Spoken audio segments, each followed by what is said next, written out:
Hello and welcome back. So we're talking about expectations of random variables, and what I want to discuss first is what happens when you modify random variables, and then we'll talk about expectations of these modifications. Okay, so we want to discuss modifications or functions of random variables. So sometimes we're interested in not just the random variable itself, but some function of the random variable. For example, if a person gets a salary, suppose it's some random number expressed in dollars, which we call X, then if they get a $10 raise, then the salary now is, instead of X, is X plus 10, which we might call Y. Okay, or if they get a 10% raise, then instead of salary X, the new salary is now a new random variable Y, which is 1.1 times X. Or if they become CEO, then maybe the new salary Y is now X squared. Okay, so in all these cases, we see that we had a random variable X, and now we have a new random variable Y, which is some function of X. Okay, and so Y is some g of X for some function G, and you notice that G is a deterministic function defined over R, over the real numbers, or whatever the domain of X is, whatever the range of X is.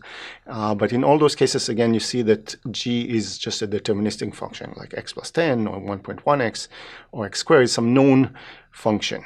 And all the randomness in Y derives from X. So the only reason there is randomness is about the new salary is because there was some randomness about the original salary. Okay, and as you can see, we're taking advantage of the fact that we're talking about random variables, so we're talking about numbers, and we can now define functions over these variables. Okay, so we're going to see a few examples. So just to reiterate, X is deterministically modified by G. So G is deterministic, and X was random, and Y is G of X, so it's now random as well. Okay, so let's see a couple of examples. First is translation. So suppose we have a random variable X, and we want to add a constant B to X, for example, X2, add 2, or something like that. So this is called translation. We're translating X, or moving X, by this quantity B. So then Y is going to be X plus B, and here is an example. Here is X. It's distributed between 1 and 4 according to this distribution, and Y is X plus B, maybe Y is X plus 2. Then what happens is we just move the distribution of X by 2. So what was the probability of 1 before is now the probability of 3, and the probability of 2 becomes the probability of 4, and so on, because we just took X, whatever it was, and we added 2 to it. So just to see it a little more formally, what is the probability that the new variable Y gets the value Y? It's the probability, because Y is X plus B, it's the probability that X plus B is equal to Y. Okay, and that's the probability that X is equal to Y minus B.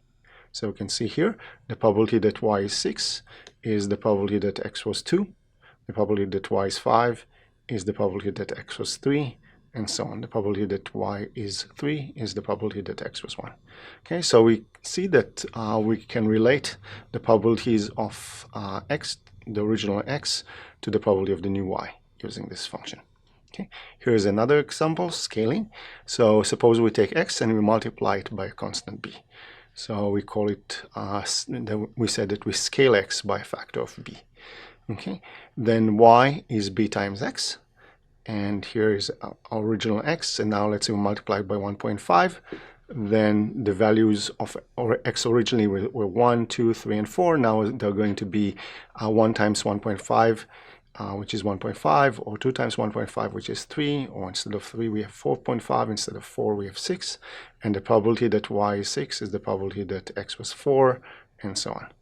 Okay, so just again writing it formally, the probability that Y is Y is the probability, because Y is B times X, it's the probability that B times X is Y, and that's the probability that X is Y over B.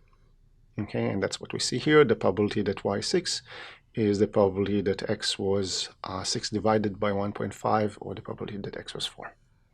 All right.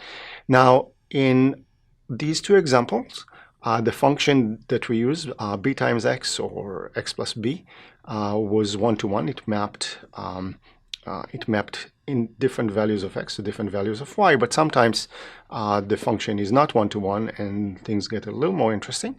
Okay, so let's look at the square function, and let's start in a range where the square is one-to-one. So let's say that we have a random variable x which is distributed over 0, 1, 2. According to this probability, it's 0 with probability half, 1 with probability a third, and 2 with probability 1/6. Okay.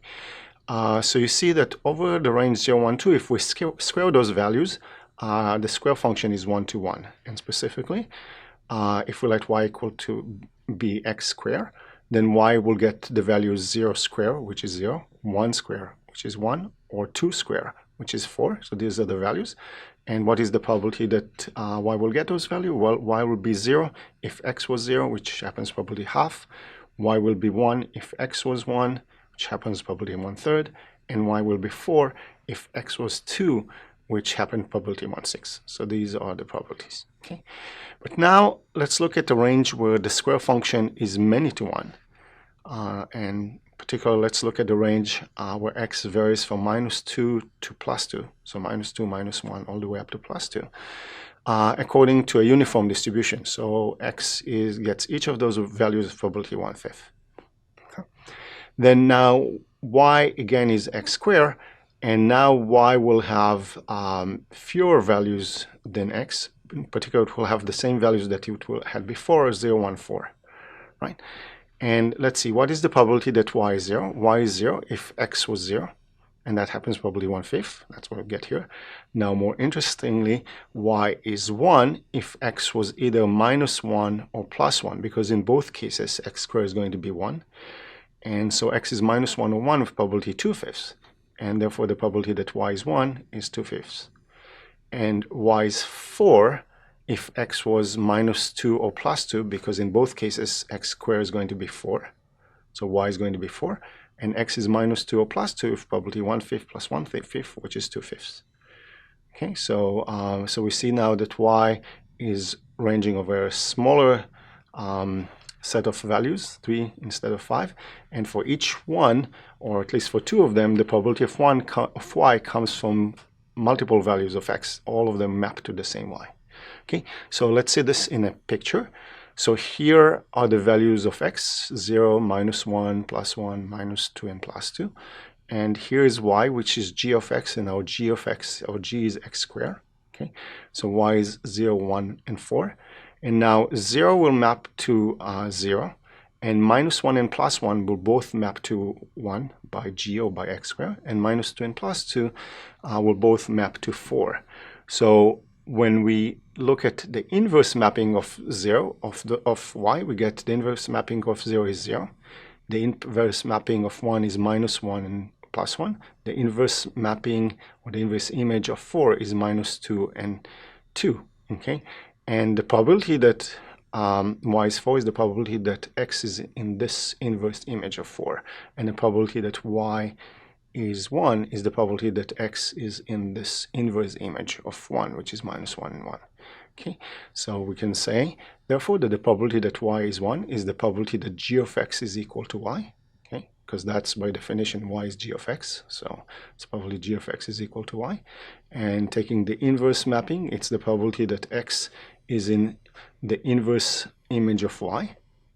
Okay, and what is the probability that x is in the inverse image of y? For example, here -2 and 2 is just the sum of the probabilities of those x's.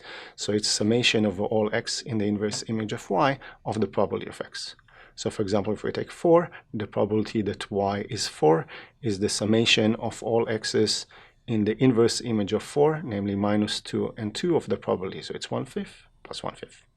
Okay, so as we see, when the mapping is many-to-one, then to calculate the probability of y, we need to sum the probability of x over in the inverse image of y. Okay, so that's all there is to it. So we wanted just to introduce this concept of variable modifications or functions of random variables, and next time we're going to look at the expectations of these modifications. See you then.